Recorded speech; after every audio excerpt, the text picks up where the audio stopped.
Welcome to Jevam's Research Channel. Be advised that this channel is not for anyone under the age of 18. Also, the research and discoveries of this channel should not ever reflect the personal opinion or views of Jevam or her team unless publicly stated. Please understand that the opinions of the audience is also not a reflection of what or how Jevam feels. Let's bring a curious mind and open heart to these spaces for educational purposes only.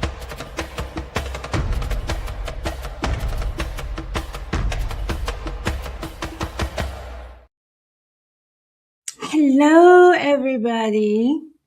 Nice to see you so much sooner than later. I am normally taking big breaks between videos.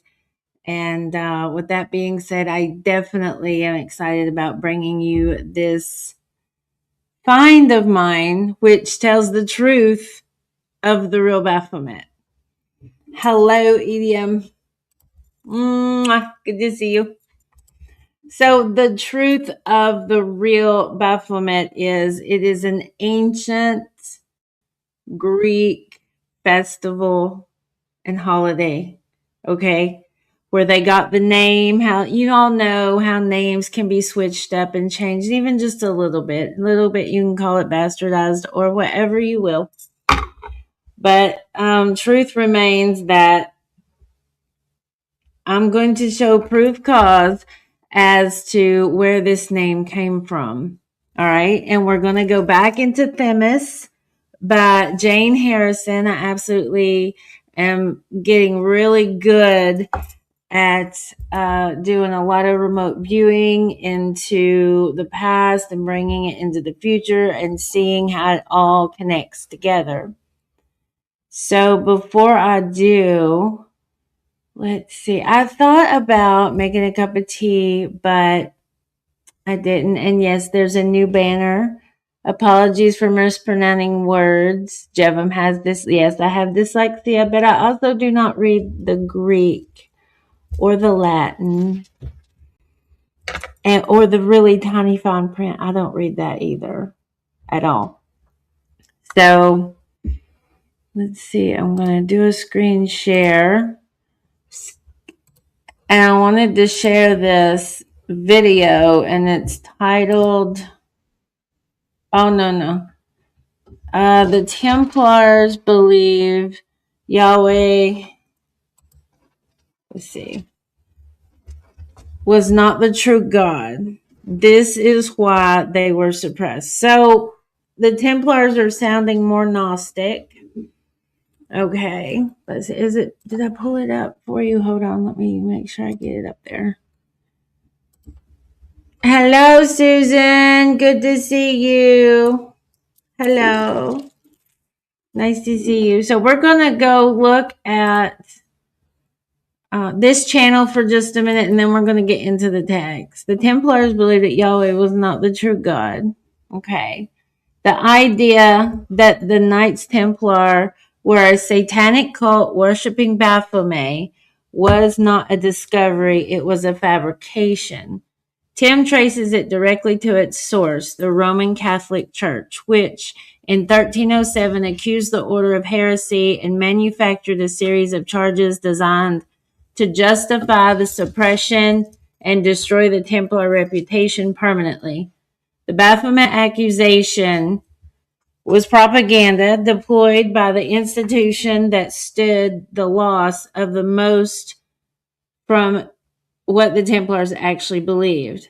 What the Templars actually believed was Gnostic, and Tim identifies the specific idea that made them genuinely dangerous to the Roman Church. The God named in the Old and New Testaments as Yahweh was not, in the Templars' understanding, the true source or monad of all creation.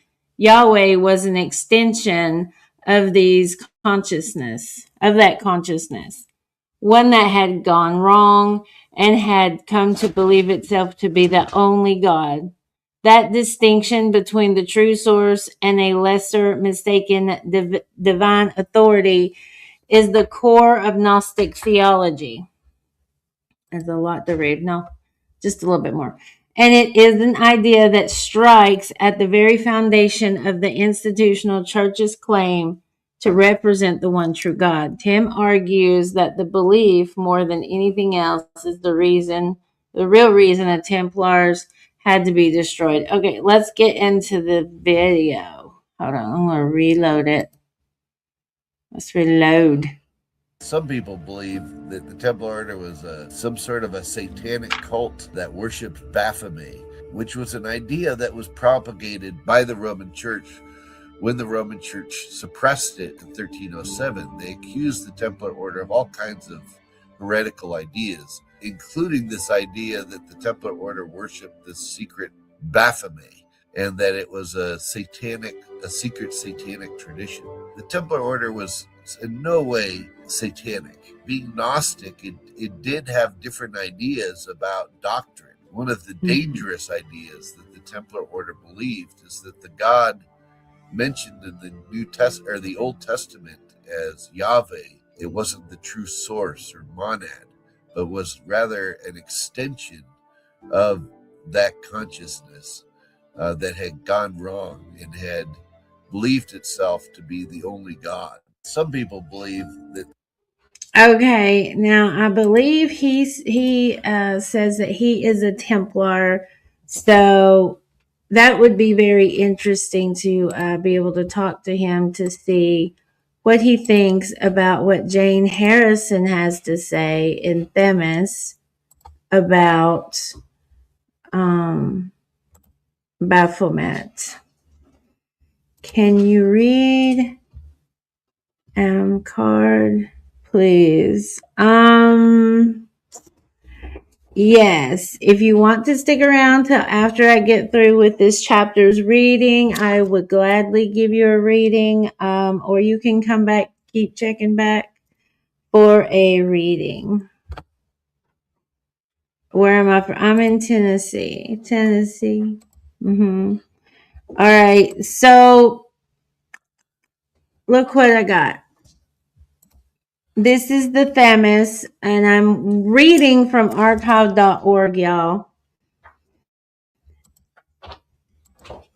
I have to make it big so I don't have to be right up on the screen. I don't like that. So the Dithyramb, the Spring Festival, and the Hagia Triada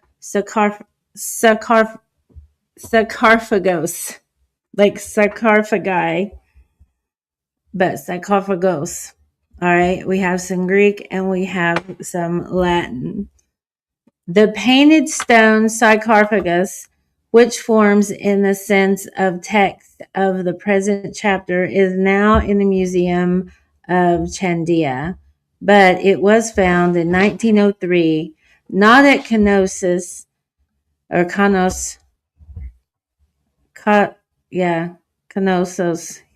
but close to the palace of Hagia Triada at Fastios. I wonder if that's still standing. Would you all want to look at it with me? Let me see. Let me see if I can copy that and then see if there's any way to.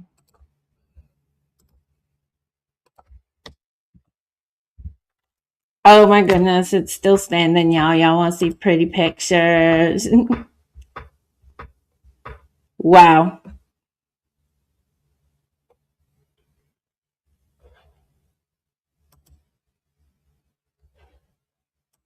Here's a color picture. And that says it is from the sarcophagus of Hagia Triada Fastos. Isn't that amazing? I think it's pretty cool.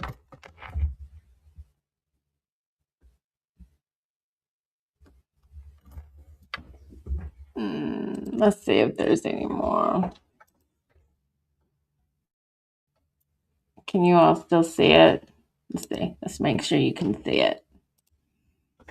Yep, you can still see it. Okay.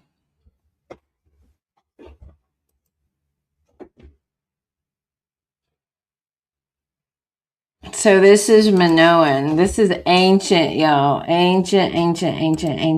Okay. So we're getting back to the book. I wanted to show you colored. I mean, it's over here. See, we're looking at the same thing over here, but it's in black and white because this book is old. Well, it's not the same. It's similar. You can definitely tell the artwork is the same.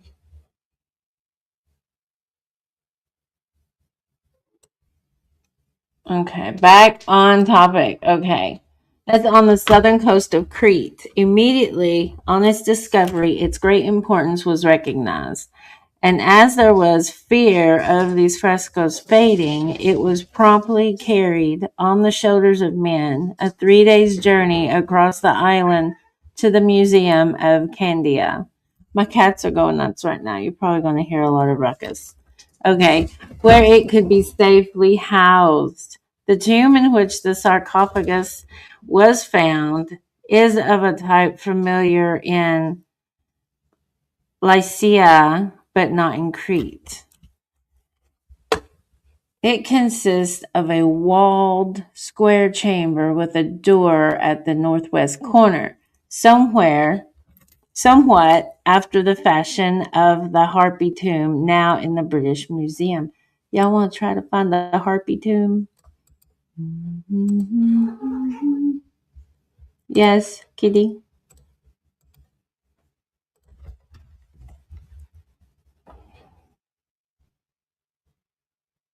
Oh, there's one in Turkey.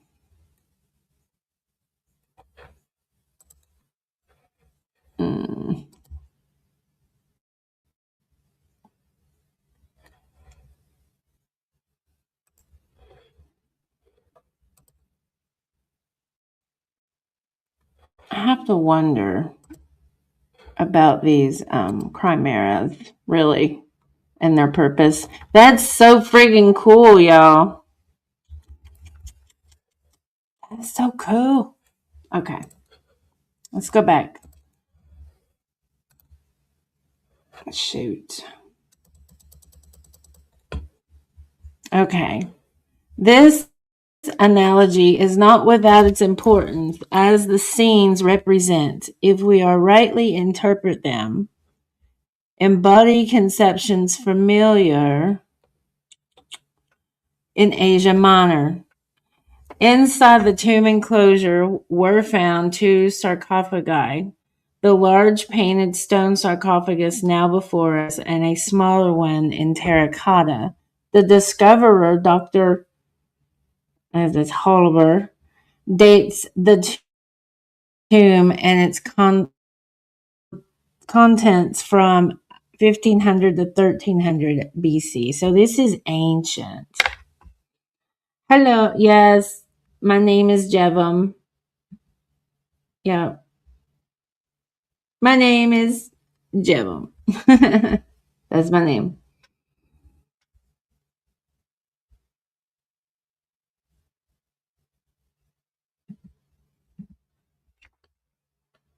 Okay.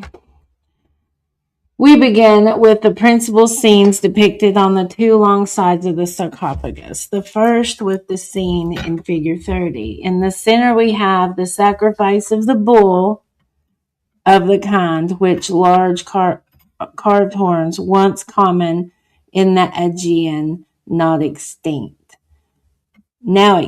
Sorry. Wow. So, yeah, they drove them into extinction. They sacrificed them into extinction. Wow. He is dying, not dead. His tail is still alive and his pathetic eyes wide open, but the flute player is playing and the blood flows from the bull's neck into a situla bowl below. Oh, letting it hear music as it dies.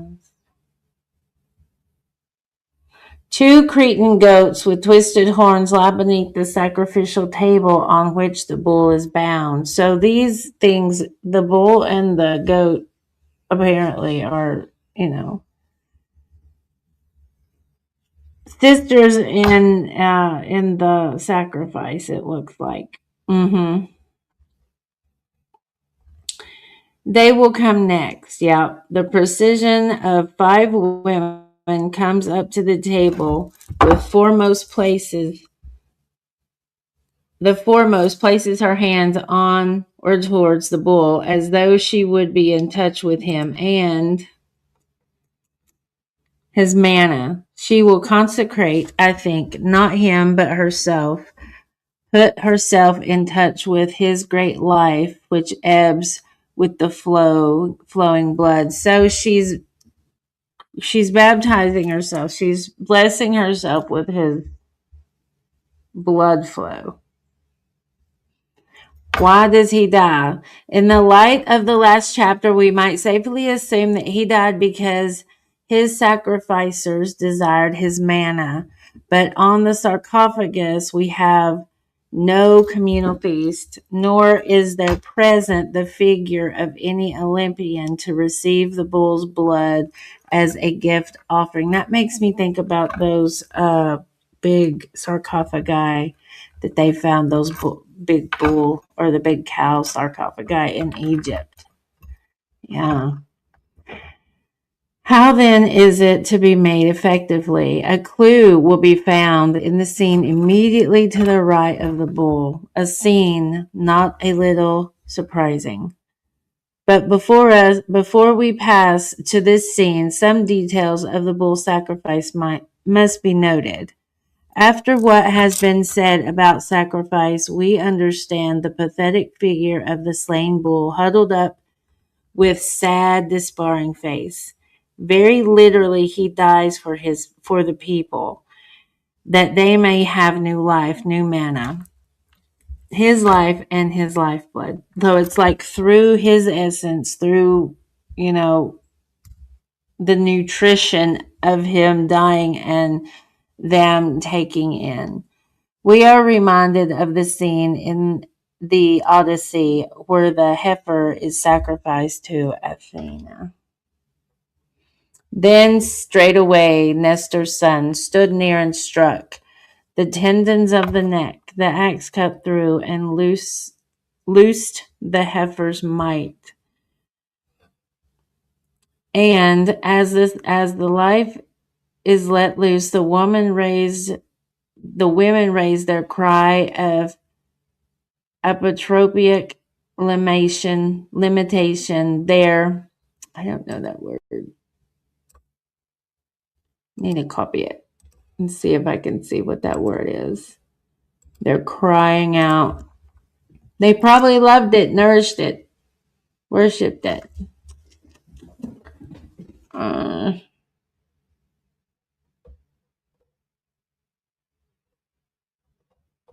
Well, Google really sucks, and that copied weird. So it didn't copy correctly. So no, we're not going to look at that.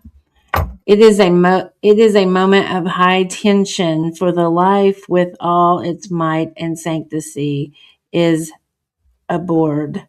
Then to make assurance doubly sure and to get the actual vehicle of the life, the blood, they cut the victim's throat.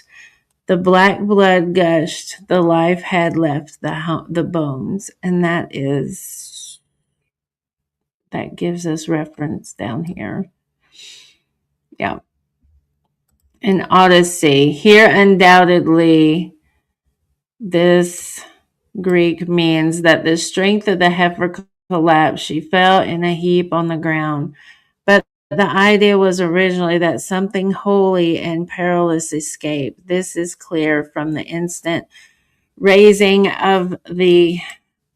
I don't know what this is. I need to learn to read this Greek stuff because I really want to know what this is. That primary use to have been epitropic. Yeah. I don't know what that word is either because I'm going to look it up. Yeah.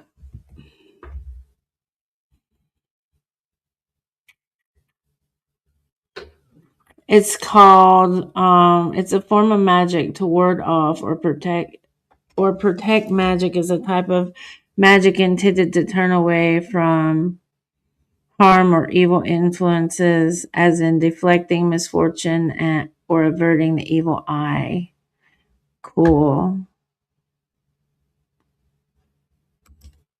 It's very interesting because under this, let me show you. Under this word, look, what we have is looks like the pattern, this almost like the flower seed of life. Hey, Coffee, good to see you. Hey, we're learning about the true origins of Baphomet. Isn't that cool?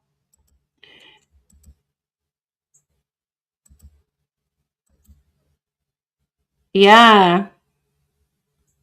Hexafoil. It's a hexafoil, but if you look at the hexafoil and the seed, the flower of life, it's the same.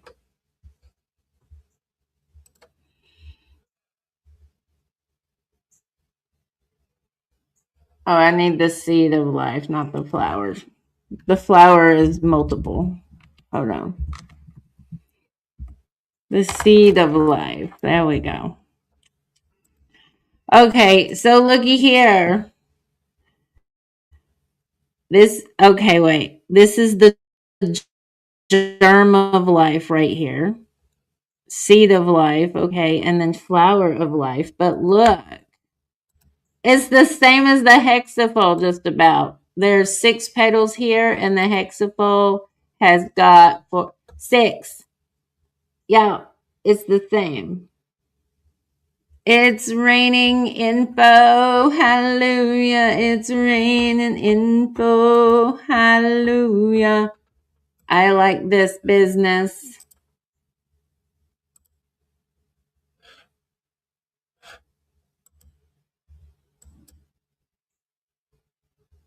So we're just talking about sigils and charms.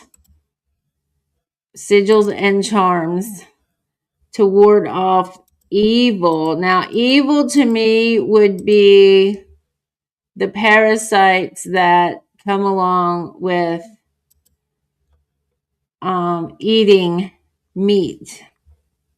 Okay, that's just me. Okay, where were we? Okay, we come now to the object of the sacrifice. On the extreme right of the design is a Mycenaean shrine with horns of consecration. Growing out from the middle of it, probably actually surrounded by it, is an unmistakable olive tree. Okay, olive leaf has a lot of anti-parasitic properties. Did y'all know that? It's really good to take if you have a cold. On a step in front of the shrine is the slender obelisk, and on, or rather halved into the obelisk, is our delight and amazement. To our delight and amazement, a sacred object now thrice familiar, a double axe, and perched on the double axe, a great black mottled bird. The conjunction rather takes our breath away. Sacred obelisk, we know of double axes as thunder symbols. Now listen, we were just talking about thunder symbols, and this is related to fertility, right? And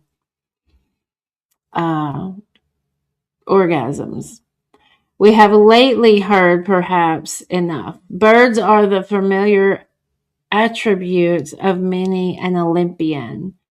But an obelisk and a double axe and a bird with a sacrificial bull and a Mycenaean tree shrine, who would have dared to forecast it? And what does it all mean? Before this question can be answered, we must turn to the other side of the sarcophagus in figure 31 and learn what is the sequel of the sacrifice.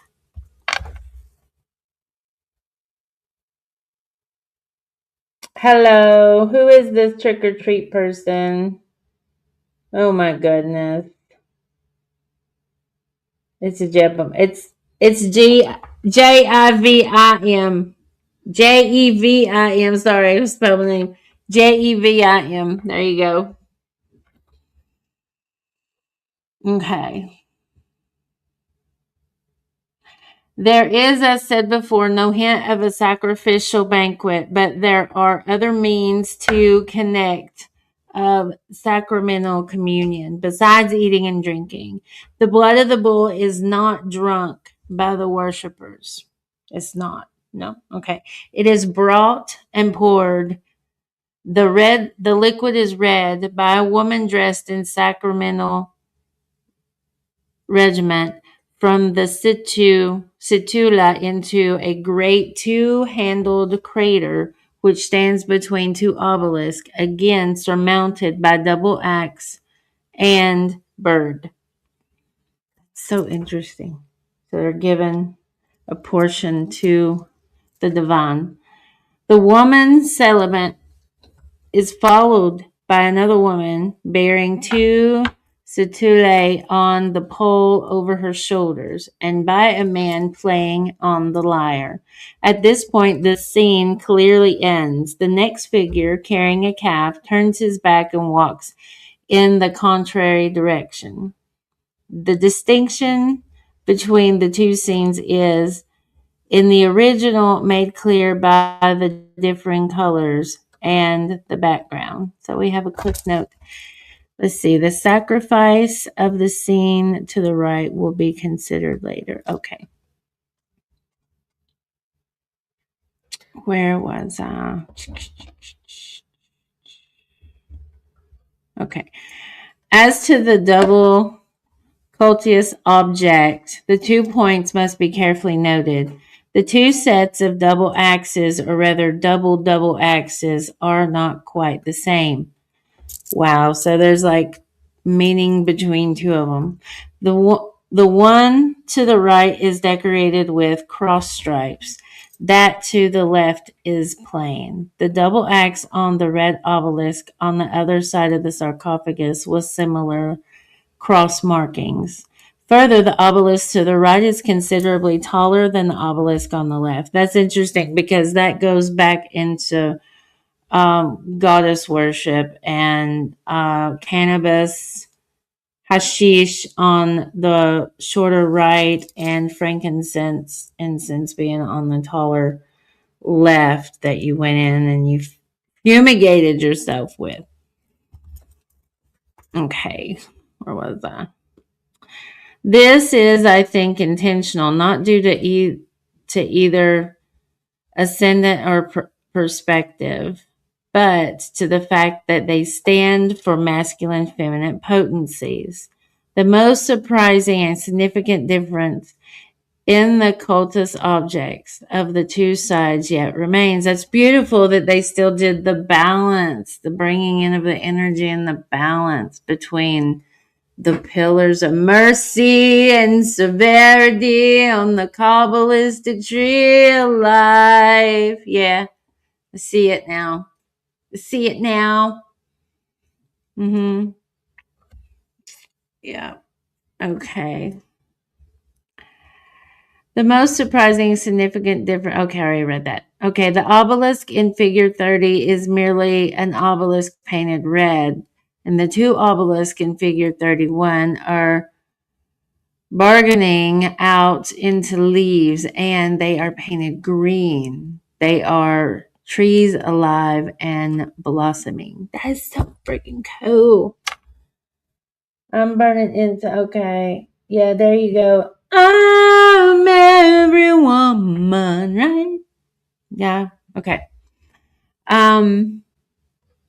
There are not indeed actual trees, but mimic trees. Obelisk decked for ritual purpose with cypress level leaves, right? So that now we know the obelisk was our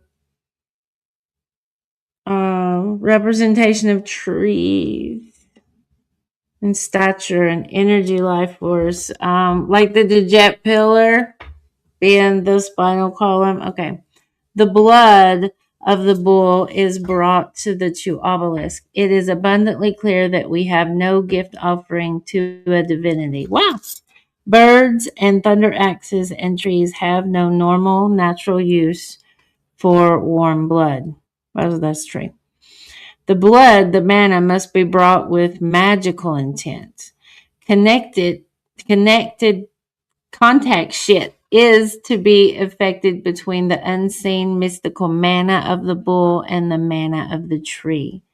But on the sarcophagus, we do not need to see the actual contact, the actual communion effected.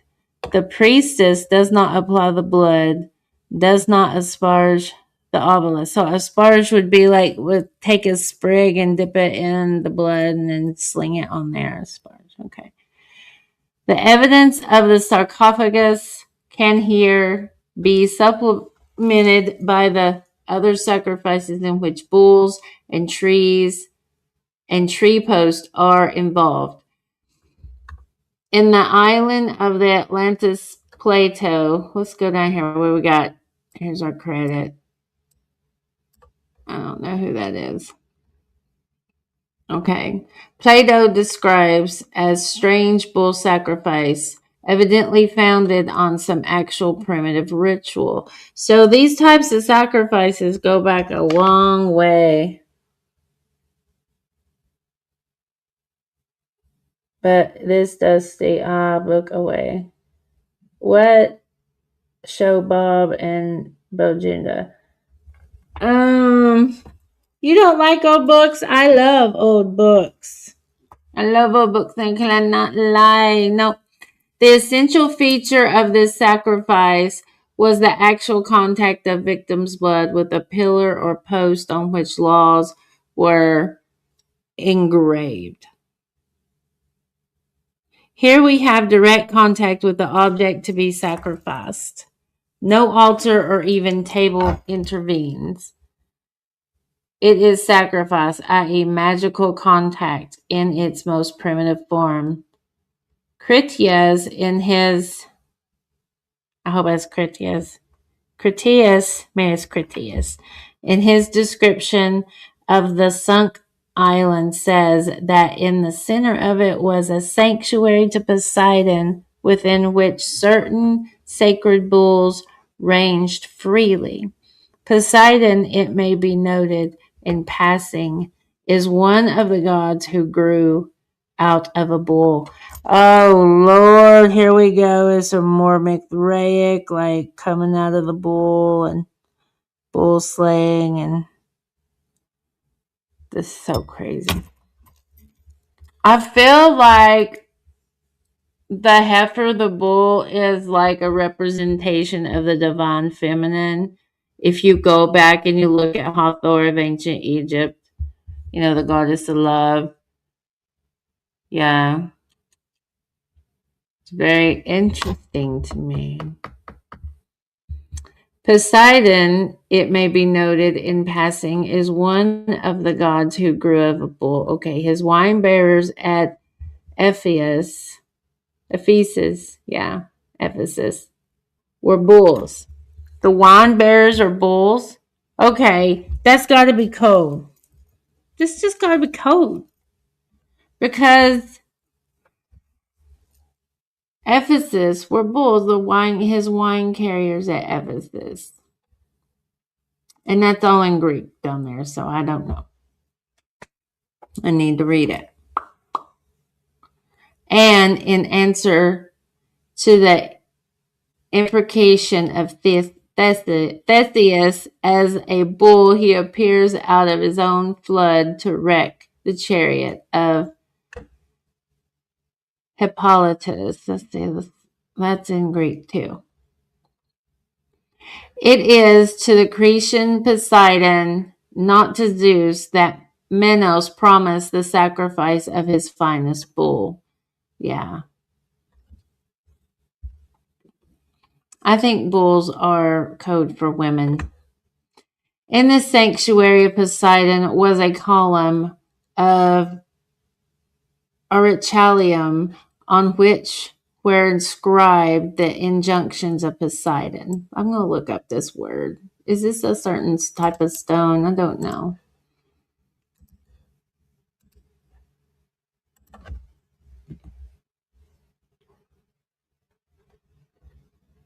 It's a metal mentioned a lot surrounding the story of Atlantis. And there was some found, look here, there was some found. I should learn the words before I stream.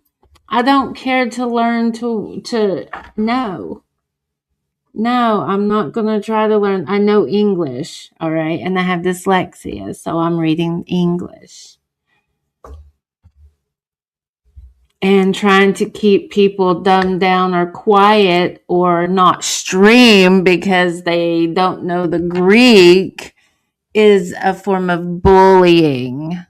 And I don't want to be bullied on my stream.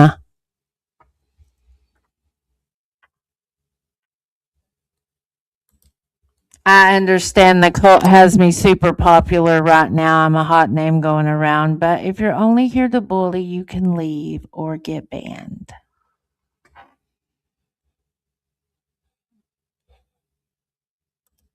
Okay, where were we? Let's go back. Oops. I don't know why it shrinks down every time. Okay, here we are. No, go back. Which seem to have constituted the laws of the country. So that's really cool. So they take this very interesting element. It was second only to gold, and it had very high value. Let me go ahead and I want to learn more about this actually. Orichalcum may have been used in reference to a specific noble metal such as platinum, as it was supposed to be mined, but has been identified as pure copper or certain alloys of bronze, and especially brass alloys. Very interesting in the case of antique Roman coins and latter being of similar appearance to modern brass, according to scientific research. Yeah. It's so cool. I'll have to put all the links in there. Okay.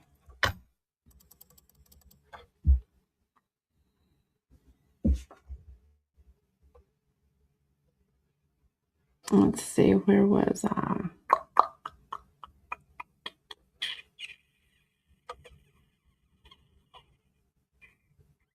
Okay, on the column beside the law was a curse invoking great maledications on the disobedient. Oh, wow.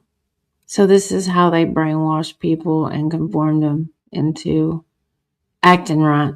Now there were bulls who ranged free in the sanctuary of Poseidon, and the 10 kings who were alone in the sanctuary prayed to the god that they might take for victim the bull that was pleasing to him.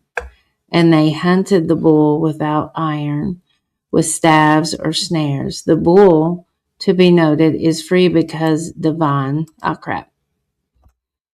He is not smitten with a weapon, lest his mana probably should permanently prematurely escape. So that says magic. They then lead the bull to the column and slew him against the top of the column over the writing. Oh, wow. Yeah. So they inscribed the metal with the curse, saying that you will be damned if you don't follow the law. And then they sacrificed the bull and poured the blood over it. Yeah. Yeah.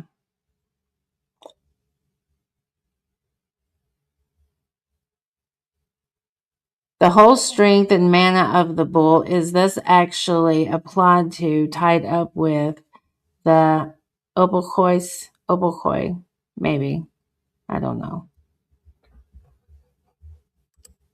To make assurance doubly sure. They afterwards filled a bowl with wine, dropped into it a clot of blood for each of the kings, and then drank, swearing that they would judge according to the laws on the column. Such a sacrifice is pure magic. It has primarily nothing to do with a god, everything to do with magical conjunction of the mana of victim and sacrificer. Wow. Yeah. Yeah. It has been happily suggested that the lost island of Atlantis reflects the manners and customs, the civilization generally of Crete, which after its great Minoan supremacy sank for the rest of Greece into a long oblivion. It is also very unlikely that Plato would invent ritual details which in his day would have but little significance. I guess I could see that. Yeah, I could see that. But we have definite evidence that the ritual described is actual, not from Crete, or actual, not imaginary, though this evidence comes not from Crete but from another region of the Mycenaean world. The coin of Ilium reproduced in figure 32, this one here. Can you all see it? Hold on. Maybe I should just make it super big. I don't have to be in view. There you go.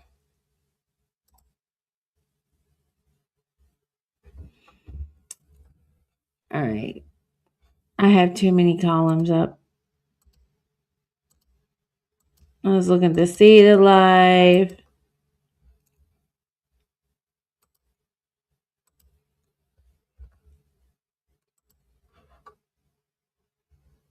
Okay. Shows, I think, very clearly how the bull was sacrificed. Can you all see that? I don't know if y'all can see it or not. No, don't highlight. There we go. Can you all see that coin? Right here. The bull was brought up against the column. Oh, wow. I hope you can see that. I need to put that on my community list. See how the bull's kind of tied up right here? May have to squint. Okay.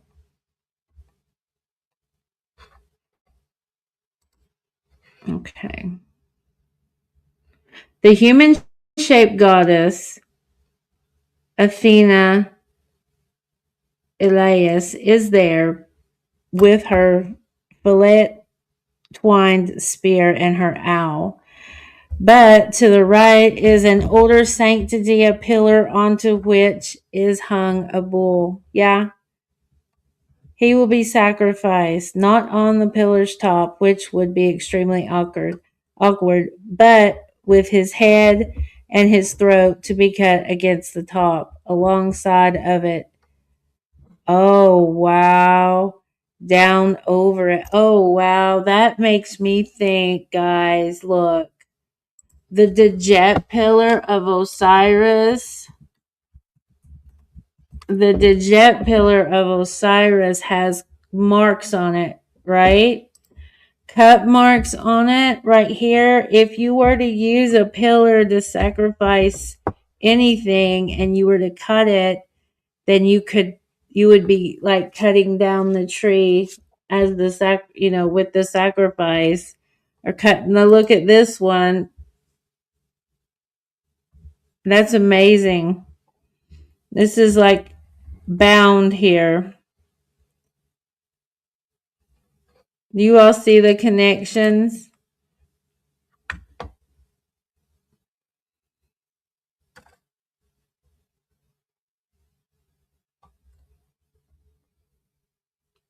That the divine, or rather the chief sanctity, let's see.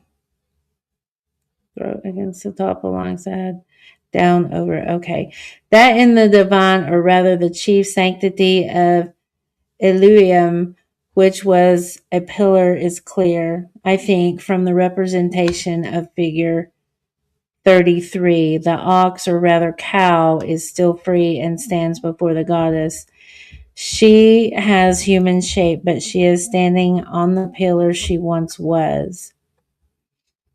On the obverse of the other coin, she has left her pillar. Most remarkable and to use instructive of all is the design on the third coin of Ilium in figure 33. The goddess is present as, get this over, before, mounted on her pillar. Before her is the cow, suspended head uppermost on a tree. Behind the cow, and apparently seated on the tree, is the sacrificer, known by his short sleeve chiton. He has seized the horn of the cow in his left hand, and with his right he is about to cut her throat. The goddess may be may be present as much as she likes, but she was not the original object of the cow slaying. The intent is clear. The blood of the cow is to fall on the sacred tree and will bring it new manna. No other explanation can account for a method of sacrifice at once so difficult and so dangerous. Oh, wow. Yeah, could you imagine an angry bull or a cow trying to fight you? Yeah. The gist of bringing the bull's blood to the obelisk on the sarcophagus is then, in the light of the coins of Ilium, clear, is to bring the manna of the bull in contact with the mimic trees. Tree and pillar and obelisk are all substantially one. The living tree, once cut down, becomes the pillar or an obelisk at will, and dead though it may be, does not lose its sanctity. So look here. Standing before the bull. And that looks like a cross too. All the trees tend to be sacred or possessed by an unseen life.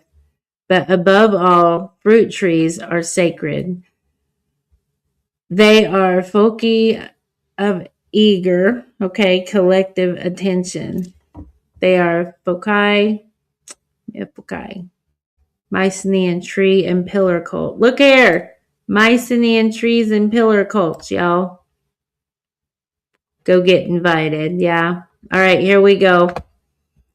On the sarcophagus, it is clear that we have, not as in the Baphonia and architectural, but what we might call vegetation, a tree and fruit ceremony. The importance of the fruit tree and the religious reverence paid, it came out very clearly in Mycenaean gems. See, there's another one that can tell you secrets to these traditions within the gems of the ancient cults. So cool. Not only are the shrine and the sacred tree constantly and closely associated, but we have scenes of fruit gathering accompanied by ritual dances and gestures. Such a scene is depicted on the gold signet ring of Mycenae in figure 34. So they are telling us so much in these gems, which is why I really love Charles King's book, The Gnostic and the Remains, because he studies the insignia rings, the initiatory rings, and what they're saying and what they're portraying. So Charles King's book, The Gnostic and the Remains, is another good book to read when you want to learn the secrets of these ancient cults. Yep. Okay. To the right, we have a shrine with a pillar and a sacred tree. A male worshiper pulls the fruit-laden tree downwards, as though to shake off its fruits or possibly to uproot it for ritual purposes. The woman figure, perhaps a goddess, more likely a priestess, makes ritual gestures with her hands. It may be to indicate hunger. Let's see. Dr. Evans, in commenting on the ring, says a gesture for hunger common among the American Indians may supply a useful parallel. Isn't that interesting? It is made by passing the hands upwards and backwards from the sides of the body, noting a gnawing sensation. Wow. That's gorgeous. And it's over here too.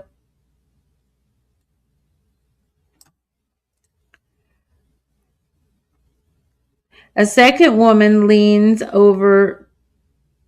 Let's see, where was I? A woman figure. Okay. A woman figure, perhaps a goddess, more likely a priestess, makes ritual gestures with her hands. It may be to indicate hunger. Yeah. A second woman leans over the altar table beneath, which is a betel. Yeah. A similar scene is represented on a gold signet ring from Vipeo. Where is Vipeo? Sighting. Here, the tree is planted in a pithos, and the so-called priestess is evidently dancing. Primitive man, then, in general, is assuredly the ancient Cretan, is intensely concerned with the fruits of the earth, not at first with the worship of earth in the abstract, but with the food that comes to him out of the earth. Of course, it is mainly because she feeds him that he learns to think of earth as the mother. Yes, rightly did the ancient dove priestesses of Dodona sing. Nice.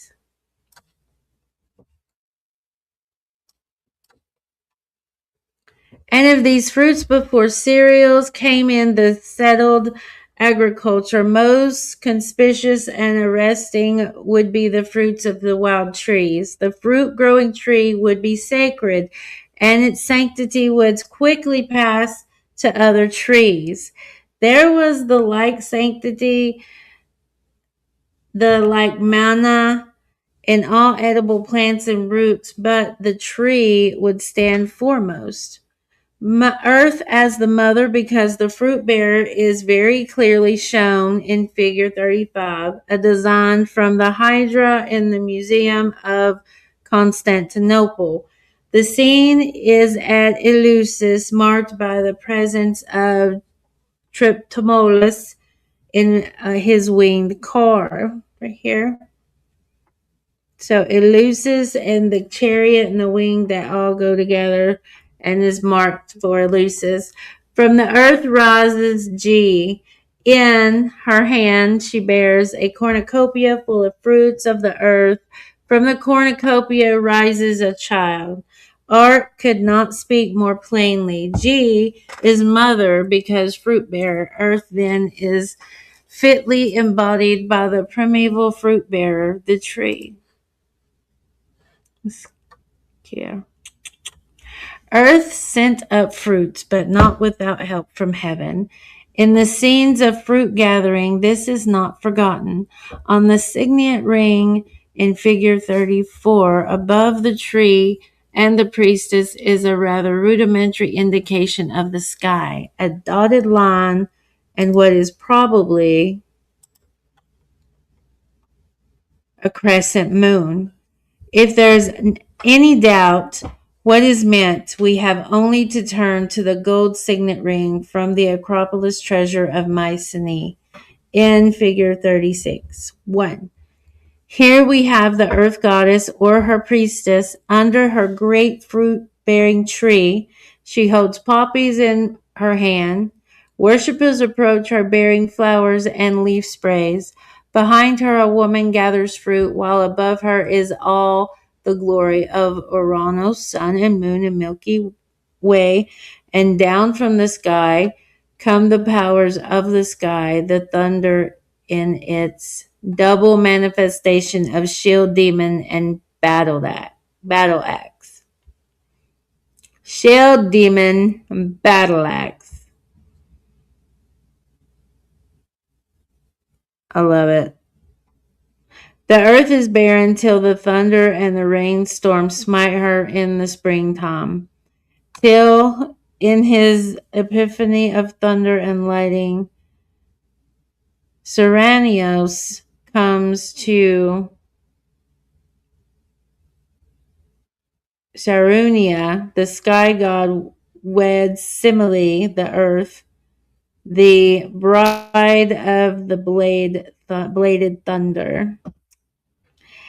In the light of the scene on the signet ring, we do not need to ask the significance of the axe haft into the obelisk. First rightly explained, Cretan axe coat outside Crete. That's very cool. It is the symbol, or rather, I should prefer to say the representation, the emphasis of the union of the manna of earth and sky, of what a more formal anthropoid theology would be called a sacred marriage, or Uraniosyngit. The Horoscomos, maybe? The sacred union of earth and sky. This union, this marriage, is further symbolized by the bird. But before we pass to the bird, it remains to note a curious and instructive parallel to this cult of axe and tree and bull, a parallel which takes us back for a moment to the ritual of the Bouphonia. Right there, we have our Baphomet, a ritual, a Baphometic ancient Baphomet. We shall find this parallel in a place where we little expect it, in the Erechitheon of the Athenian Acropolis. Pausanias, when he is discussing the court of the Prytaneum, were iron, and all lifeless things were brought to trial, naturally thinks of the classical instance of the axe at the Bouphonia. He makes incidentally a statement that was not, I think, received the attention it deserves. When Erechitheus was king of the Athenians, the ox slayer slew an ox for the first time on the altar of Zeus Polius. The Bouphonia was then traditionally connected not only, nor I think primarily with Zeus, but with Erechitheus. This connection of Erechitheus with the bull sacrifice is confirmed by the famous passage in the Iliad. In the catalogue of the ships, the contingent of the Athenians is thus described. Athens they held her godly citadel, realm of Erechitheus, high of heart whom's heiress Athena reared, daughter of Zeus, what time? The grain giver did bear him, and she set Erechitheus there in Athens, in her own rich temple. There, as each year's feast goes round, the young men worship him with the bulls and lambs. Earth is his mother, or rather, the plowed field that tilleth the grain land. Athena, the humanized form of this earth daemon, is but his foster mother. The young men, like the Chori on the sarcophagus, worship him with bulls and lambs. For the present purpose, it is of no consequence whether the passage is interpolated or not. nor does the archaeological question of the various concern us. I really hate I can't read it.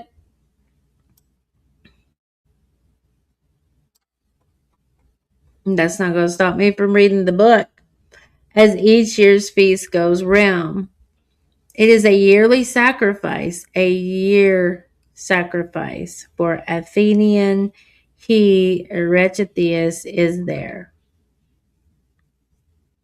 I wish she would not put the English along with it, but there must not be an English equivalent to it.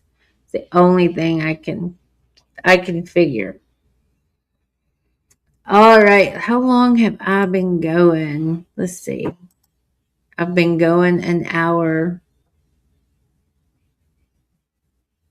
Try sharing screen again. It looks like it's fine. All right, I'm going to wrap it up, and I'm going to pick this up later because my hubby's going to be home soon. I'm going to go talk to him. Thank you all for hanging out with me. I don't know if this Bido Pine Vest, are you still around? Nope, nobody's watching. Nobody's around. Okay. Thank you all.